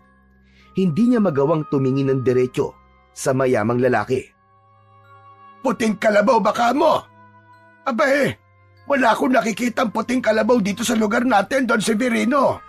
At sa tagal ko nang nabubuhay, ay wala pa akong nakitang ganong uri ng kalabaw. Biglang lumipat ng tingin si Don Severino kay Amante. Pakiramdam niya ay nanigas ang buong katawan niya dahil sa natural na matalim nitong tingin. Ikaw, may nakita ka bang puting kalabaw? Nagpigil ng hininga si Amante at pilit pinakalma ang sarili. Wala po, Don Severino. Wala po ako nakita. Sandaling nanatiling nakatitig si Don Severino kay Amante na para bang sinusubukan itong basahin ang kanyang isipan. Pag may nakita kayong puting kalabaw, ipagbigay alam nyo agad sa akin. Malaking gantimpala ang naghihintay sa makapagbibigay ng impormasyon sa kinaroroonan ng aking alagang hayop na nawawala. Tumalikod na si Don Severino at naglakad palayo kasama ang mga tauhan nito. Nang makalayo na ang mga ito, ay bumalik na sa pagkainan ang maglolo. Parang nawawala na yata sa sarili si Don Severino Puting kalabaw daw. Wala namang kalabaw na ganun ang kulay. Hindi kumibo si Amante. Nakayuko lang siya habang pilit na itinatago ang kaba sa kanyang dibdib. Tiyak niyang magkakagulo kapag nalaman ni Don Severino na ang hinahanap nitong kalabaw ay nasa kanya. Matapos nitong mag-almusal, ay nagpaalam si Lolo Julio na magtutungo ito sa palengke para bumili ng pang-ulam nila mamayang tanghalian. Inihatid ni Amante ng tanaw ang kanyang lolo at nang mawala na yon sa kanyang paningin, ay agad siyang nagtungo sa likod ng kubo upang pakainin si Puti. May makakapal na damo malapit sa kulungan ng baboy at kumuha siya sa mga yon. Dinala niya ang mga damo sa kulungan ng baboy. Maingat niyang inilagay ang mga damo sa harap ni Puti na agad naman nitong sinimulang kainin. Tumakbo si Amante pabalik sa loob ng kubo upang kumuha ng isang timbang tubig at muling bumalik sa kulungan. Inilagay niya yon sa tabi ni Puti upang meron itong maiinom. Habang pinanonood ang pagkain ni Puti, naupo si Amante sa gilid ng kulungan. Dinukot niya mula sa bulsa ng kanyang shorts ang mutya ng sungay ng kalabaw at mataman niya yung tinignan. Puti, matanong lang kita. Ano nang gagawin ko? Natatakot ako. Paano kung malaman ni Don Severino na ako nagnakaw sa'yo? Tulungan mo naman ako. Sabihin mo sa akin kung anong dapat kong gawin. Ngunit sa pagkakataong yon ay hindi narinig ni Amante ang boses ni Puti. Saglit itong tumingin sa kanya at bumalik kagad sa pagkain ng damo. Tumayo si Amante at lumapit sa puting kalabaw. Puti, bakit hindi ka na nagsasalita? Kailangan kong tulong mo ngayon. Baka may naiisip kang pwede kong gawin. Paulit-ulit na kinausap ni Amante si Puti, pero kahit na anong sabihin niya ay hindi niya na narinig ang boses nito. Sa puntong yun, nagsimula nang pumasok ang pagdadalawang isip kay Amante. Alam niyang posibleng magdulot ng malaking gulo ang ginawa niya, ngunit naisip din niya ang pangako ng swerte habang siya ang nagmamay-ari kay Puti. Tumingin siya kay Puti at umasa siyang magsasalita ito at magbibigay ng gabay. Ngunit nanatiling tahimik ang puting kalabaw. Lumabas na si Amante at marahang isinara ang kulungan. Napagtanto niya ng sandaling yon na kung anuman ang susunod niyang hakbang ay wala na siyang ibang maaasahan kundi ang kanyang sarili lamang. Makalipas ang halos 1 oras ay bumalik na si Lolo Julio sa bahay, bitbit ang isang plastic bag na may lamang sariwang pechay at isang lata ng sardinas. Ipinatong nito yon sa lamesa at lumapit kay Amante na nasa harapan ng batalan at naguhugas ng kanilang pinagkainan. Amante, ikaw na lamang ang bahalang magluto ng pechay at sardinas mamaya ha. Igisa mo lang. May bigas naman tayo dyan eh. Sige po, Lo. Ako na pong bahalang magluto mamaya. Matapos yon, ay umupo na si Lolo Julio sa upuang yari sa kawayan na nasa tabi ng pinto. Habang si Amante naman ay tinapos na ang kanyang ginagawa. Pagtalikod niya sa batalan ay napakunot ang noo niya nang may makita siyang isang tiket ng loto na nakapatong sa lamesa. Kinuha niya yon at tinignan. Lo, sa inyo po ba tong tiket ng loto? Ah, oo. Tumayaw kanina sa may palengke. Baka swertehin. Lo, kailan pa po kayo nagsimulang tumaya sa loto? Abay di kanina lang. Ewan ko ba? Habang bumibili ako ng gulay, parang may nagtulak sa akin na subukan tumaya. Pakiramdam ko kasi parang swerte ako ngayon. Kaya ayan, tumaya ako. Tumayo si Lolo Julio at kinuha ang tiket mula sa kamay ni Amante at maingat nito yung isinuksok sa bulsa ng jacket nito na nakasabit sa likod ng pinto. Kinabukasan ng umaga, magkatabing nakaupo sina Amante at Lolo Julio sa labas ng kanilang kubo. Dahil sa wala silang pambili ng tinapay, ay nagtiis na lang sila muna sa kape. Habang naroon sila, ay isang batang lalaki na nagtitinda ng dyaryo ang dumaan. Agad yung tinawag ni Lolo Julio at lumapit naman ang bata sa kanila. Utoy! Pumarinig ka nga! Magkano ang dyaryo? 5 piso po. Pwede bang 2 piso na lang? Pwede naman po, pero ang ibibigay ko pong dyaryo sa inyo ay yung kahapon. Aba, loko kang bata ka. O sige, eto na 5 piso. Pagkabigay ni Lolo Julio ng bayad, ay inabot na ng bata ang isang dyaryo sa matandang lalaki. Agad na umalis ang bata. Lo, bakit po kayo bumili ng dyaryo? Abay syempre, tumaya ako ng loto, di ba? E titignan ko lang kung anong tumama sa loto. Sandali lang at kukunin ko yung ticket ko ng loto ha, sandali. Pumasok si Lolo Julio sa kubo habang si Amante naman ay patuloy sa paghigop ng kape. Maya-maya pa ay nagulat siya nang marinig ang pagtawag ni Lolo Julio sa kanya. Mabilis na tumayo si Amante. Kinabahan siya dahil nanginginig ang boses ng kanyang lolo. Pagpasok niya ay nakita niyang nakaupo si Lolo Julio sa silya habang hawak ang loto ticket at ang dyaryo. Halata ang panginginig sa mga kamay nito. Bakit, Lo? Ano po nangyari? Amante! Amante! Tumama tayo! Tumama tayo sa loto! Mayaman na tayo, Amante! Napalunok si Amante at kinuha ang loto ticket mula sa kamay ni Lolo Julio. Mabilis niyang sinuri ang mga numero at ikinumpara sa numerong nasa dyaryo. Nanlamig siya ng husto nang mapagtanto na 6 na numero ang nakuha ng kanyang lolo. Jackpot! Lolo! Lolo, oo nga! Jackpot po ang tinamaan niyo, Lo! Mayaman na nga po tayo! Mayaman na tayo, Lo! Diyos ko! Hindi ko alam kung anong ginawa nating kabutihan para mapasa atin ang ganitong swerte. Pero salamat! Salamat po, Panginoon! Salamat po at mayaman na po kami ng apo ko! Umiiyak na nagyakap sina Amante at Lolo Julio. Agad na pumasok sa isip ni Amante si Puti at doon niya napagtanto na totoo nga ang swerteng dala nito. Nang sandaling yon ay nakalimutan niya ng sandali ang takot niya kay Don Severino dahil mas naisip niya kung ano-anong pagbabago sa buhay nila ang magagawa ng milyong-milyong pera na tinamaan nila sa loto at kung paano nila yon magagamit upang tumulong sa ibang tao. Naghintay muna sina Amante ng ilang araw bago nila i-claim ang jackpot prize nila sa loto. Nagbukas ng bank account si Lolo Julio upang doon muna ilagay ang napakalaking halaga ng pera na meron sila. Habang naglalakad sila pauwi sa kanilang kubo, ay panay ang pasasalamat ni Amante kay Puti at sa Mutya dahil alam niya na ang swerteng yon ay bigay ng mga ito.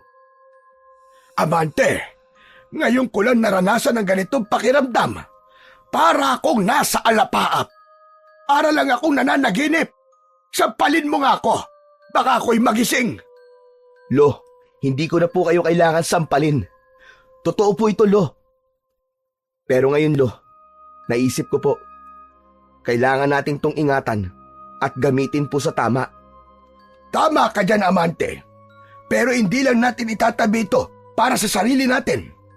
Alam ko ang hirap ng mga kababayan natin dito sa Kabugao. Kailangan nating tumulong sa abot ng ating makakaya. Oo nga po, Lo.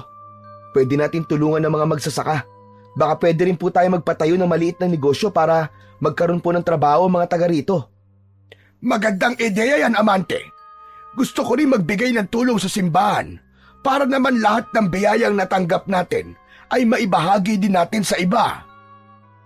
Sa kanilang paglalakad, ay nakita nila si Onyok na naglalakad pasalubong sa kanila.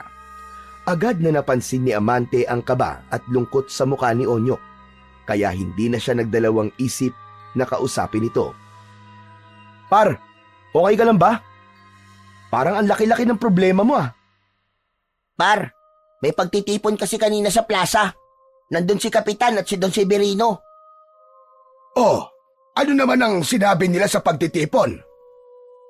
Ang sabi po ni Don Severino, kailangan maibalik sa kanya ang puting kalabaw. Ang puting kalabaw daw ang nagpoprotekta sa bayan natin laban sa mga aswang. Noon daw, bago niya nakuha ang puting kalabaw, maraming namatay dahil sa pananalakay ng aswang. Pero nang dumating ang puting kalabaw sa kanya, tumigil po ang mga yon. Nanatiling tahimik si Amante, ngunit sa loob-loob niya ay alam niyang walang katotohanan ang sinabi ni Don Severino. Ramdam niya na paraan lang nito yon upang mas maging masigasig ang mga tao na maibalik dito si Puti. Pero sabi ni Don Severino, dahil wala na ang puting kalabaw sa kanya, babalik daw ang mga aswang dito sa Kabugao. Kung totoo man ang sinabi niya, abay dapat tayo mag-ingat. Hindi biro ang aswang na sumalakay noon dito. Ang dami niyang naging biktima. Sige na, mauuna na ako sa bahay. Amante, sumunod ka na lamang ha. Sige po, Lo, mag-iingat po kayo. Nang makalayo na si Lolo Julio, ay muling nagsalita si Onyok. Amante, may tatanong ako sa'yo. Ikaw ba? Ikaw ba nagnakaw ng puting kalabaw ni Don Severino? Nagulat si Amante sa tanong ni Onyok. Pinilit niyang maging kalmado. Nakakatawa naman ang tanong mo, Onyok. Paano ko naman mananakaw yung puting kalabaw? Ang laki-laki nun. Ewan ko Pero ikaw kagad kasing naisip ko nang malaman kong ninakaw ang puting kalabaw na yun eh. Par, isipin mo nga, paano ko dadalhin ang ganung kalaking hayop nang hindi ako nahuhuli. Sa bagay, may punto ka naman. Pero Amante, ayoko nang bumalik ang aswang dito sa atin ha. Ayoko nang mangyari ulit ang nangyari nun. Kaya sana maibalik na kay Don Severino yung kalabaw niya. Par, huwag ka mag-alala. Hindi basta-basta babalik ang aswang dito at kung totoo man ang sinasabi ni Don Severino, maghanda na lang tayo. Sana nga Amante, kasi kung totoo ang sinabi ni Don Severino, delikado tayong lahat. Tumingin si Amante sa malayo. Alam niyang hindi totoo ang sinabi ni Don Severino. Ngunit naramdaman niyang nagsimula ng lumawak ang problema at mas magiging magulo na ang mga susunod na araw sa Kabugao. Sinimulan na ni na Amante at Lolo Julio ang kanilang layuning tumulong sa mga kababayan nila sa Kabugao. Isa-isa nilang pinuntahan ang bawat bahay at namigay sila ng tig-iisang sako ng bigas at kaunting halaga ng pera para sa bawat pamilya. Lubos ang pasasalamat ng mga tao, lalo na ang mga magsasaka at manggagawang hirap itaguyod ang kanilang araw-araw na pangangailangan. Bukod doon, ay nagbigay din sila ng malaking donasyon sa simbahan upang makatulong sa pagpapatayo ng bagong kampanaryo, bagay na matagal nang pinapangarap ng komunidad. Kapag may nagtatanong kung saan nanggaling ang perang ginagamit nila, simpleng sinasabi ni Lolo Julio na nakuha nito yon mula sa parte nito sa lupang pinagbenta ng mga kapatid. Bagamat may halong pagdududa ang ilan, ang karamihan ay walang interes alamin ang punot dulo ng biglang pagyaman ni na Amante at Lolo Julio. Isang gabi, pinuntahan ni Amante si Puti sa kulungan ng baboy habang ang kanyang lolo naman ay mahimbing nang natutulog. Hinaplos niya ang likod at ibabaw ng ulo ng puting kalabaw habang nakangiti. Puti, maraming salamat sa lahat ng swerteng ibinigay mo sa amin ni Lolo Julio ha. Sa wakas, hindi na kami magugutom at nakakatulong na kami palagi sa mga kababayan namin. Wala kang dapat ipag-alala, Puti. Ginagamit namin ang pera sa tama. Kaya lang, natatakot ako na baka malaman na ni Don Severino na ako ang kumuha sa iyo at sa mutya. Tahimik lamang si Puti na nakatingin sa kanya pero alam niyang naiintindihan siya nito. Itatanong ko na rin pala kung totoo ba ang sinabi ni Don Severino na ikaw daw ang pumipigil sa pagbabalik ng aswang dito sa Kabugao at kailangan daw na nasa kanya ka para hindi na muling sumalakay ang mga aswang dito. Walang nakuwang tugon si Amante mula kay Puti. Nakatitig lamang ito sa kanya. Bahagyang natawa si Amante nang naalala na hindi na nga pala ito nagsasalita. Kinabukasan, sa almusal ay isang masamang balita ang narinig ni Amante mula kay Lolo Julio. Amante, may masamang nangyari. May natagpuan ng mga tao kanina na 2 bangkay ng lalaki sa Talayban. Wakwak daw ang tiyan ng mga ito at wala nang lamang loob. Ayon sa mga tao, aswang daw ang gumawa nun. Baka totoo sinabi ni Don Severino na babalik na mga aswang dahil wala na sa kanya ang puting kalabaw. Napalunok si Amante at hindi nakapagsalita.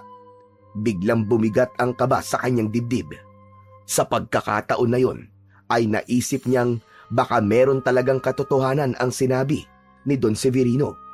Naisip niya na ang tahimik na pamumuhay ng kanilang tinatamasa ay maaaring magulo sa bawat pagsalakay ng halimaw. Alam niyang kailangan maghanda sila sa anumang maaaring mangyari. Ngunit sa pagkakataong yun, walang katiyakan kung ano ang susunod na hakbang na dapat nilang gawin upang hindi sila mapahamak sa kamay ng mga aswang. Hindi pa man tuluyang nakakabangon ang Kabugao mula sa takot sa pagpatay sa 2 lalaki, ay muling dumating ang balita ng panibagong pag-atake ng aswang. Sa pagkakataong yun, isang buong pamilya na ang natagpuan sa bahay ng mga ito na wala ng buhay. Sa itsura ng mga bangkay, nasabi kagad ng lahat na aswang ang pumatay sa mga yon. Dahil doon ay mas lalong tumindi ang takot ng mga tao sa Kabugao. Isang araw, Nag-anunsyo si Don Severino ng isang pagtitipon sa plaza. Halos lahat ng tao sa Kabugaw ay nagtungo roon, kabilang na sina Amante at Lolo Julio. Tumahimik ang lahat nang umakyat si Don Severino sa entablado. Habang nakatayo si Amante sa gitna ng nagkukumpulang tao, naramdaman niya ang malamig na pawis na bumalot sa kanyang likod. Hindi niya alam kung ano ang sasabihin ni Don Severino, ngunit dama niyang may kinalaman yun sa puting kalabaw. Siguro naman ay alam nyo na ang sunod-sunod na trahedya sa ating bayan. Ang patayan, ang pag-atake ng aswang. Hindi lingid sa ating kaalaman na ang puting kalabaw ko ang siyang tagapagtanggol ng Kabugaw laban sa aswang. Subalit, mula nang mawala ang aking puting kalabaw, nagsimula na ang dilubyo. Ramdam ni Amante ang bigat ng bawat salita ni Don Severino. Parang sinasaksak ng patalim ang kanyang dibdib sa bawat salitang sinasabi nito. Uulitin ko, ang ugat ng problemang ito ay ang pagkawala ng aking puting kalabaw. Alam kong may nagnakaw nun.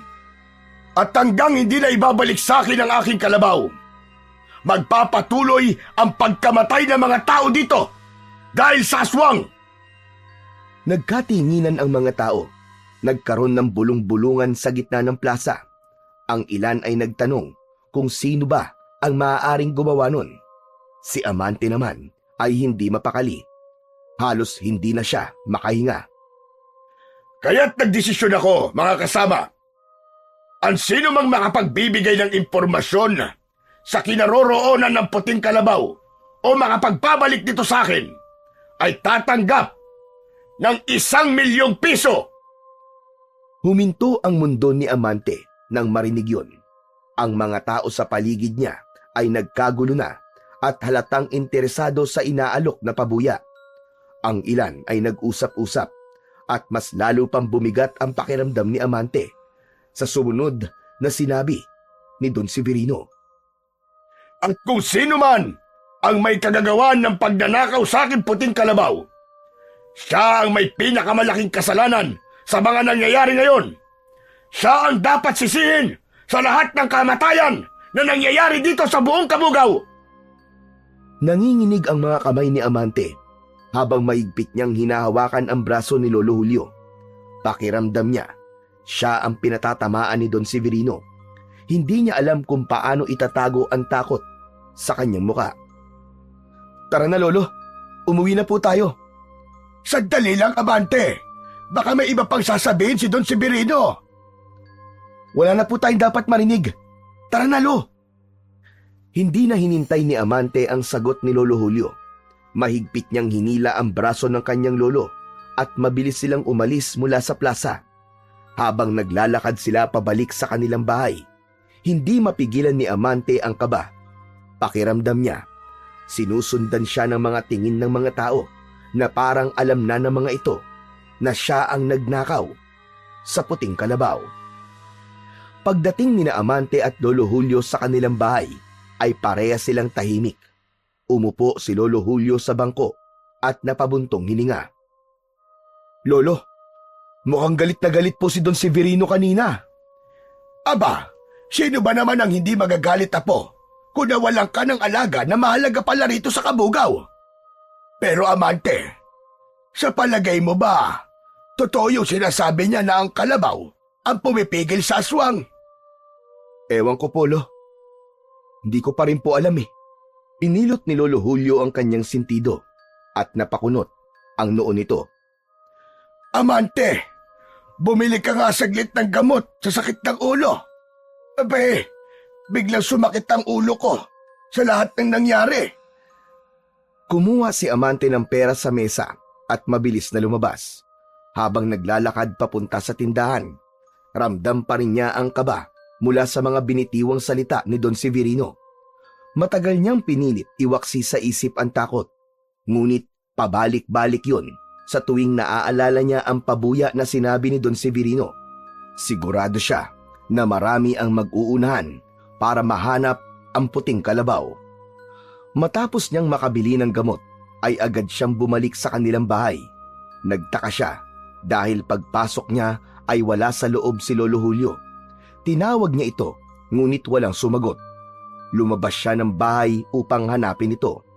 Nagtungo siya sa likod ng bahay at doon niya napansin na bahagyang nakabukas ang pinto ng kulungan ng baboy. Kinakabahang lumapit doon si Amante at nakita niya si Lolo Julio na lumabas mula roon. Natigilan si Amante nang tumingin ang kanyang lolo sa kanya. Bakas ang galit at pagtataka sa mukha nito. Malalaki ang mga hakbang na lumapit si Lolo Julio kay Amante. Amante! Anong ginagawa ng puting kalabaw sa kulungan ng baboy? Nanlamig ang katawan ni Amante. Hindi siya kagad nakapagsalita. Amante! Sagutin mo ako! Yan ba ang puting kalabaw ni Don Severino? Nanatiling tikom ang bibig ni Amante at hindi siya makatingin ng diretso sa kanyang lolo. Sumagot ka! Ikaw ba ang nagnakaw sa puting kalabaw ni Don Severino? Lo, magpapaliwanag po ko. Kailangan mo talaga magpaliwanag, Amante! Dahil kung totoo ang sinasabi ni Don Severino, ikaw pala ang dahilan ng lahat ng dilubyo dito sa Kabugaw! Huminga siya ng malalim bago nag-angat ng tingin sa kanyang lolo. Oo, lolo! Ako nga po ang kumuha ng puting kalabaw ni Don Severino. Puti po ang pangalan ng kalabaw na yan. Alam ko pong mali ang ginawa ko. Pero lolo, ginagamit lang po ni Don Severino ang kalabaw na si Puti para sa kasamaan at kasakiman niya.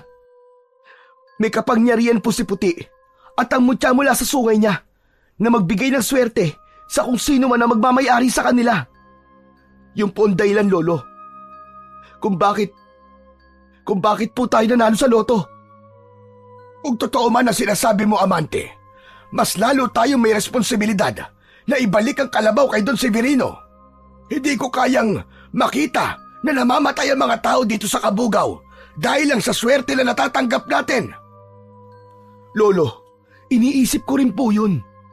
Pero sa palagay ko po, hindi totoo ang sinasabi ni Don Severino. Nagsisinungaling po siya. Ginagamit niya lang po ang takot ng mga tao para maibalik po si Puti sa kanya. Kung babalik po si Puti sa kanya, mas lalo lang siyang yayaman. Mas lalo lang po siya magkakaroon ng kapangyarihan na abusuhin ang mga tao. Lalo na po ang mga trabahador niya sa asyenda. Hindi po ako papayag na mangyari yun uli. Hindi agad sumagot si Lolo Julio. Nakatingin ito kay Amante, pero hindi niya nabasa kung ano ang iniisip nito. Lo, nakikiusap po ako sa inyo. Huwag niyo pong ibalik si Puti kay Don Severino. Gagawa po ako ng paraan para mahinto ang pagsalakay ng mga aswang sa lugar natin. Pangako po, Lo. Hindi ko po kayo bibiguin. Nanatili pa ring tahimik si Lolo Julio. Pero ang malamlam nitong tingin ay nagbigay kay Amante ng pakiramdam na malaki ang pagkadismaya nito sa kanya. Hindi na nagsalita ulit si Lolo Julio at tumalikod ito at pumasok na sa kanilang bahay. Pinuntahan ni Amante si Puti sa kulungan nito at naluluha niyang hinaplos ang ibabaw ng ulo ng puting kalabaw. Puti, sabihin mo nga ako, tama ba ang ginagawa ko? Kaya ko bang iligtas ang lahat?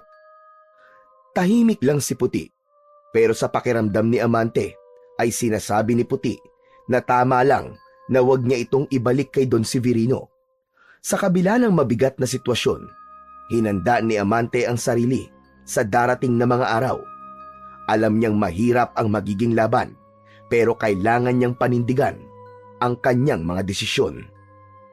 Simula nang malaman ni Lolo Julio ang ginawa ni Amante, naging malamig ang pakikitungo nito sa kanya. Hindi na ito madalas makipag-usap at kung magkausap man sila ay palaging maikli at puno ng bigat ang bawat sagot ng matanda. Ramdam ni Amante ang lungkot at pagkadismaya ng kanyang lolo. Ngunit tinanggap niya yon ng buong puso. Alam niyang mahirap para sa kanyang lolo na maunawaan ang mga desisyong ginawa niya, lalo na't maraming buhay ang nawawala. Sa kabila ng tensyon sa kanilang tahanan, ipinagpatuloy ni na Amante at Lolo Julio ang pagtulong sa mga tao. Isang araw, nagdala sila ng mga sako ng grocery sa plaza upang ipamahagi sa mga residente ng Kabugaw. Ang mga mata ng mga tao ay nagniningning kahit sa gitna ng takot at pag-aalala dulot ng sunod-sunod na pag-atake ng aswang. Sa mga sandaling yon, kahit paano ay nakaramdam si Amante ng konting ginhawa. Alam niyang hindi kayang burahin ng kanilang tulong ang takot ng mga tao. Ngunit umaasa siyang makakapagbigay yon ng konting liwanag sa madilim nilang kalagayan. Ngunit habang namimigay sina Amante ng groceries sa mga tao, nakita niya ang kotse ni Don Severino na nakahinto sa labas ng plaza. Nakabukas ang bintana nun at nakatingin sa kanya si Don Severino ng masama. Biglang kinabahan si Amante dahil pakiramdam niya ay may hinala na si Don Severino na siya ang nagnakaw sa puting kalabaw dahil nakita nito na may kakayahan na silang tumulong sa mga tao. Sa mga lumipas na araw ay hindi na napakali si Amante. Hindi na wala sa isip niya ang tingin ni Don Severino nung nakita sila nito na namimigay ng mga grocery sa plaza. Napagtanto niya na isang malaking pagkakamali ang pagpapakita nila ng kanilang kayamanan sa mga tao. Naging sentro sila ng atensyon at malamang ay naghinala na si Don Severino kung saan galing ang perang ginagamit nila upang tumulong sa mga tao.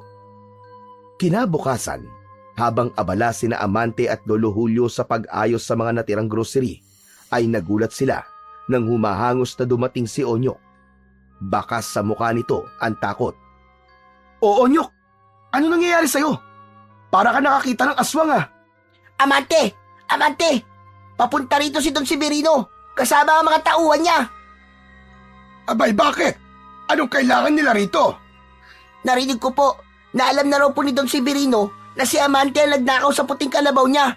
Totoo ba yun, Amante? Saka na ako magpapaliwanag, Onyok. Umalis ka na muna rito. At baka kung ano pang mangyari dito eh. Mula sa bintana ay nakita na nila si Don Severino. Agad na lumabas si Onyok ng bahay at hindi na napansin ni Amante kung saan ito nagpunta dahil tumuon na ang atensyon niya kina Don Severino. Lumabas sina Amante at Lolo Julio upang salubungin si Don Severino. Kung ginagawa niyo rito, Don Severino? Alam ko na kung sino nagnakaw sa puting kalabaw ko. Walang iba, kundi kayong dalawa ni Amante. Aba, sandali lang naman, Don Severino. Wala kang basihan para akusahan kami ng ganyan. Wala kaming kinalaman dyan. Totoo po ang sinabi ni Lolo. Wala po kami kinalaman sa pagkawala ng kalabaw nyo. Napangisi si Don Severino at tumingin sa kanyang mga tauhan. Malalaman natin kung nagsasabi kayo ng totoo. Halugugin niyo ang buong bahay nila, pati na ang paligid. Sandali lang, wala kayong karapatan na halugugin ang bahay namin ng basta-basta. Wala kayong permiso mula sa mga pulis, Severino. Alam mo, dapat ang batas. Biglang naglabas ng baril si Don Severino mula sa loob ng suot nitong coat. Ipinakita niya ito sa kanila, kaya bahagyang napaatras si Amante. Ito ang permiso ko, Julio. Sa lugar na ito, ako ang batas. Ngayon, tumabi kayo at hayaan ang mga tao ko na gawin ang dapat nilang gawin. Lolo, hayaan na po natin sila. Huwag na tayong lumaban. Unang pinasok ng mga tauhan ni Don Severino ang bahay. Sinuyod ng mga ito ang bawat sulok, ang mga aparador, ilalim ng kama, at kahit ang mga lumang baul na wala namang laman kundi mga damit at gamit na hindi ginagamit. Alam ni Amante na hindi lang ang puting kalabaw ang hinahanap ng mga ito, kundi maging ang mutya na nasa bulsa ng kanyang shorts. Habang nagkakagulo sa loob, nakatayo lang sina Amante at Lolo Julio sa labas ng bahay. Matapos ang ilang minuto, lumabas ang mga tauhan ni Don Severino at tumungo sa likod ng bahay. Doon na mas lalong lumakas ang kaba ni Amante dahil alam niyang makikita na ni Don Severino si Puti. Habang papalapit si Don Severino sa kulungan ng baboy, tila bumagal ang oras para kay Amante. Sa bawat hakbang nito, Pakiramdam ni Amante ay unti-unting nawawala ang kanyang pag-asa. Nang tumigil ito sa tapat ng kulungan, saglit itong tumingin kay Amante bago pumasok. Nang pumasok doon si Don Severino, ay napahawak ng mahigpit si Amante sa braso ni Lolo Julio. Ngunit laking gulat ni Amante nang lumabas si Don Severino habang bakas ang pagkadismaya sa mukha nito. Wala rito! Wala rito ang puting kalabaw! Malalaki ang mga akbang na lumapit si Don Severino kay Amante at tinignan niya ito ng pailalim. Alam kong ikaw ang nagnakaw sa puting kalabaw ko. Yung perang meron kayo ngayon, alam kong isa yung senyales na nasa inyo si Puti at ang Mutya. Ito ang tandaan mo. Hindi ako titigil hanggat hindi ko nakukuha ang pagmamay-ari ko. Matapos yon, tumalikod na si Don Severino at ang mga tauhan nito. Naiwan sina Amante at Lolo Julio na takot na takot. Nang makalayo na sina Don Severino, agad na nagtungo sina Amante at Lolo Julio sa kulungan ng baboy. Nagimbal sila nang malaman na wala roon si Puti. Halos mawalan ng lakas si Amante. Hindi niya alam kung paanong nawala ron ang puting kalabaw. Nagulat na lang sila nang may marinig silang kaluskos mula sa makapal na talayban sa likod ng bahay. Agad silang napatingin doon at mula sa makapal na talayban ay lumabas si Onyok habang hila ang lubid na nakatali kay Puti. Mabilis na lumapit si Amante sa kanyang kaibigan. Onyok! Anong ginawa mo? Naramdaman ko kasi kanina na ikaw ang nagnakaw sa puting kalabaw, Amante. Kaya inunahan ko na sila Don Severino sa paghanap at dinala ko tong kalabaw sa talayban para hindi nila makita. Salamat, Onyok ha. Kung di mo yung ginawa, malamang kung ano nang ginawa sa amin ni Don Severino. Sus! Maliit na bagay, huwag na natin palakihin. Siyempre, hindi kita pababayaan, par. Kaibigan kita eh. Bagamat nagawang maitago ni Onyok si Puti kina Don Severino ng araw na yon, alam ni Amante na hindi pa ron nagtatapos ang kanilang problema. Paulit-ulit na umaalingaw-ngaw sa loob ng utak niya ang bantang iniwan ni Don Severino bago ito umalis kanina. Matapos yon, ay agad na ipinaliwanag ni Amante kay Onyok ang lahat. Para kay Amante ay may karapatan ng malaman ni Onyok ang katotohanan matapos ng pagtulong na ginawa nito sa kanila ni Lolo Julio. Ngunit kahit pa naiintindihan siya ni Onyok, hindi na naibsan ang bigat ng loob ni Amante. Sa bawat araw na lumipas, pakiramdam niya ay may anino ng panganib na nakasunod sa kanila. Alam niyang hindi titigil si Don Severino hanggat hindi nito nakukuha muli si Puti. Pakiramdam niya, anumang oras ay babalik sa bahay nila si Don Severino at may gagawin itong hindi maganda sa kanila ng kanyang lolo. Isang tahimik na gabi, mahimbing na natutulog sina Amante at Lolo Julio. Ngunit biglang nagising si Amante at may naramdaman siyang kung anong bigat sa kanyang dibdib. Nang iminulat niya ang kanyang mga mata, bumungad sa kanya ang nakakapangilabot na anyo ng isang aswang na nakatayo malapit sa pinto ng kanilang silid. Ang mga mata nito ay nag-aalab sa dilim. Napasigaw si Amante sa gulat, dahilan upang magising si Lolo Julio. Ngunit bago pa man sila makakilos, biglang sumugod ang aswang kay Lolo Julio. Sa bilis ng pangyayari, hindi na nagawang makaiwas ni Lolo Julio nang sugatan ito ng matatalas na kuko ng aswang sa dibdib. Napahandusay si Lolo Julio sa sahig. Mabilis na nilapitan ni Amante si Lolo Julio at niyakap ng mahigpit. Tumayo ang aswang sa harapan nila at ngumisi. Nagkamali ka ng pinagdakawan na. Papatayin ko muna kayo bago kukunin sa inyo ang kinuha niyo sa akin. Natigilan si Amante. Napatitig siya sa mukha ng aswang at doon niya napagtanto ang nakakagimbal na katotohanan. Don Severino? Ikaw ang aswang? Tama ka. Ako nga. Pero wala akong pakialam kahit alam mo na kung ano talaga ako. Dahil papatayin din naman kita at ang lolo mo! Sa gitna ng pangyayaring yun, biglang naramdaman ni Amante ang pag-init ng mutya ng sungay ng kalabaw na nasa kanyang bulsa. Agad niya yung inilabas at tinignan. Sinabi niya sa mutya, sa pamamagitan ng isip niya, na sana ay protektahan sila nito. Isinabit niya sa kanyang leeg ang mutya at sa sandaling yun ay naramdaman niyang parang may kakaibang puwersang dumaloy sa kanyang buong katawan. Nang umatake si Don Severino, agad niyang iniharang ang sarili sa harap ni Lolo Julio. Sumugod ang aswang, subalit sa pagkabigla nito, hindi natinag si Amante kahit pa buong lakas siyang sinagupa ni Don Severino. Anong nangyayari? Bakit para kang bato? Malakas na sumigaw si Amante at binuhat niya ang aswang. Buong puwersang ibinato niya yon sa bintana. Nawasak ang bintana at tumilapon si Don Severino palabas ng bahay. Mabilis na dinampot ni Amante ang itak na nasa tabi ng pintuan at lumabas ng bahay na para siyang isang mandirigma na handang lumaban sa isang halimaw. Hindi ako papayag na mapuntang muli sa iyo si Puti at ang mutya! Hindi rin ako papayag na hindi ko yun makukuha sa iyo!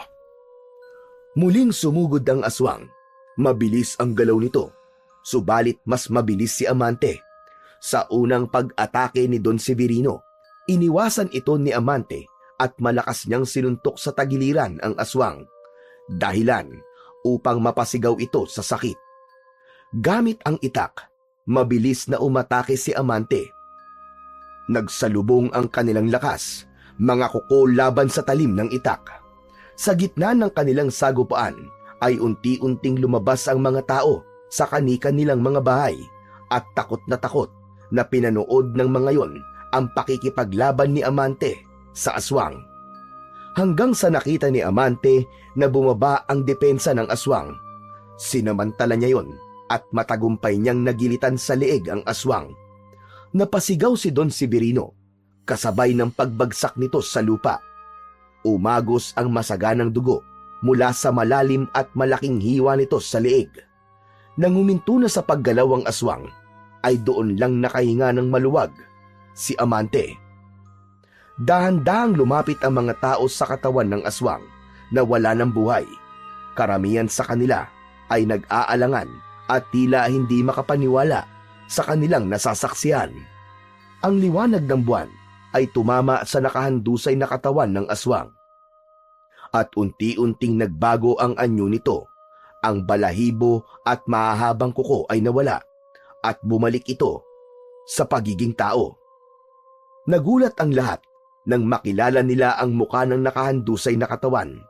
Walang iba kundi si Don Severino. Nagsimulang magbulungan ang mga tao at ang lahat ay hindi makapaniwala na ang mayamang lalaki pala ang aswang na siyang pumapatay sa ilang tao sa Kabugaw. Lumabas si Lolo Julio mula sa bahay habang hawak ang dibdib na may sugat na dulot ng kalmot ng aswang. Agad itong nilapitan ni Amante at mahigpit na niyakap. Lolo, kailangan ka madala kagad sa ospital. Ayos lang ako, Amante. Ayos lang ako. Huwag kang mag-alala. Mababaw lang naman ang sugat ko eh. Nagkatinginan ang maglolo habang patuloy na pinag-uusapan ng mga tao ang natuklasan nilang lihim ni Don Severino. Sa kabila ng ingay ng paligid, bumulong si Lolo Julio kay Amante. Tapos na ang lahat, Amante. Tapos na. Napakahusay ng ginawa mo. Hindi ko po alam kung paano ko po nagawa yun, Lolo. Bigla na lang po ako nagkaroon ng lakas at tapang kanina. Matapos magsalita, ay napansin ni Amante ang mutya ng sungay ng kalabaw na nakasabit pa rin sa kanyang leeg. Kinuha niya yon at tinignan ng mabuti. Sa pagkakataon na yon, ay naisip niya na baka ang mutya ang dahilan kung bakit napagtagumpayan niya ang laban niya kay Don Severino. Mabilis na kumalat sa buong Kabugaw ang balitang napatay na ang aswang at natuklasan na ng lahat na si Don Severino ang nasa likod ng lahat ng mga kasamaan at pagpatay ng mga tao. Bukod doon, naging laman din si Amante ng usap-usapan dahil sa kanyang kabayanihan. Marami ang humanga sa tapang na ipinakita niya. Ang ilang residente ay dumalaw pa sa bahay ni na Amante upang magpasalamat at magbigay ng kanilang respeto kay Lolo Julio at kay Amante. Isang gabi, pumunta si Amante sa likod ng bahay upang dalawin ang puting kalabaw na si Puti. Dahan-dahan niyang binuksan ang pinto ng kulungan at nakita niya nga si Puti na nakahiga at tila kalmado. Habang nag-iisip ng sasabihin, biglang may narinig siyang boses sa kanyang isip. Masaya ako, Amante. Natuldukan mo na ang kasamaan ni Don Severino. Binabati kita sa iyong tagumpay. Nagulat si Amante, ngunit agad siyang napangiti at mabilis na nilapitan si Puti upang bigyan ito ng mahigpit na yakap. Puti, nagsasalita ka na ulit. Sobrang saya ko na marinig ko muli ang boses mo. Pinili kong manahimik sa mga nakalipas na araw, Amante. Nais kong ikaw mismo ang tumuklas ng solusyon sa problemang hinarap mo. Hindi ko nais na umasa ka lamang sa akin. Alam kong kaya mong malampasan lahat sa sarili mong lakas at pag-iisip. Kumalas si Amante sa pagkakayakap kay Puti at hinawakan niya ang mutya ng sungay ng kalabaw na nakasabit pa rin sa kanyang leeg. Maraming salamat talaga sa iyo, Puti. Pero hanggang ngayon, nagtataka pa rin ako kung paano ko nagawa ang lahat ng yun. Paano ako nagkaroon ng lakas upang talunin si Don Severino? Ang mutya ay hindi lamang nagbibigay ng swerte, Amante. Isa itong mabisang sandata laban sa mga kampo ng kadiliman gaya ng mga aswang. Bibigyan ka nito ng lakas at tibay na kagaya ng sa kalabaw. Ngunit tandaan mo, hindi basta-basta napapagana ang kapangyarihan nito. Tanging ang karapat-dapat lamang ang makakakuha ng lakas mula rito. Kaya sigurado ko, Amante, na ikaw ang karapat-dapat na magmay-ari nito. Maraming salamat talaga, Puti. Dahil sa'yo, natapos ko ang kasamaan ni Don Severino. Ako ang dapat magpasalamat sa iyo, Amante. Kung hindi mo ko ninakaw noon kay Don Severino, malamang ay ginagamit niya pa rin ako sa kasakiman niya. Sa gabing iyon, muling naramdaman ni Amante ang koneksyon nila ni Puti. Hindi lamang bilang alaga at tagapangalaga, kundi bilang magkaibigan na pinagtagpo ng kapalaran upang labanan at wakasan ang kasamaan. Sa paglipas ng mga buwan, tuluyang nagbago ang takbo ng buhay ni na Amante at Lolo Julio. Matapos ang nakakatakot na bangungot na dulot ng aswang na si Don Severino, unti-unti nilang binuo ang bagong yugto ng kanilang buhay. Ang bahay na minsang halos mag-iba na sa kalumaan ay napalitan ng bago at mas matibay na tahanan. Hindi rin nakalimutan ni Amante ang kalagayan ni Puti. Ang kulungan nito na dating maliit at masikip ay napalitan ng isang malaki at maayos na bahay. Para kay Amante, si Puti ay hindi lamang alaga, kundi isang kaibigan at gabay na naging bahagi na ng kanilang buhay at tagumpay. Hindi rin nagkulang sina Amante at Lolo Julio sa pagbabahagi ng kanilang tagumpay sa iba. Bumili sila ng malawak na lupain sa Kabugao at ginawa itong taniman ng gulay at palaisdaan. Karamihan ng kinuha nilang trabahador ay mga kababayan din nila upang mas matulungan nila ang mga ito ng mas mahabang panahon sa pamamagitan ng pagbibigay ng trabaho. Naging katuwang nila si Onyok sa pamamahala ng taniman at palaisdaan. Binigyan din nila si Onyok ng pera at pinagpatayo ng bahay at isang maliit na tindahan para sa kanyang nanay. Doon napatunayan nila Amante at Onyok na sa kabila ng pagiging magnanakaw nila noon, napatunayan nila na kaya pa rin nilang magbago at maging kapaki-pakinabang. Naging malinaw kay Amante na ang bawat pagsubok ay may layuning hubugin ang pagkatao ng isang tao upang mas mapabuti ito. Hindi mahalaga kung gaano kabigat ang dinadaan ng hirap Ang mahalaga ay ang pagkakaroon ng tapang, pananampalataya at pagpapakumbaba. Sa huli, napagtanto ni Amante na ang kanyang tagumpay ay hindi lamang dahil sa mutya at kay puti, kundi dahil sa kanyang determinasyon, pagmamahal at malasakit para sa iba.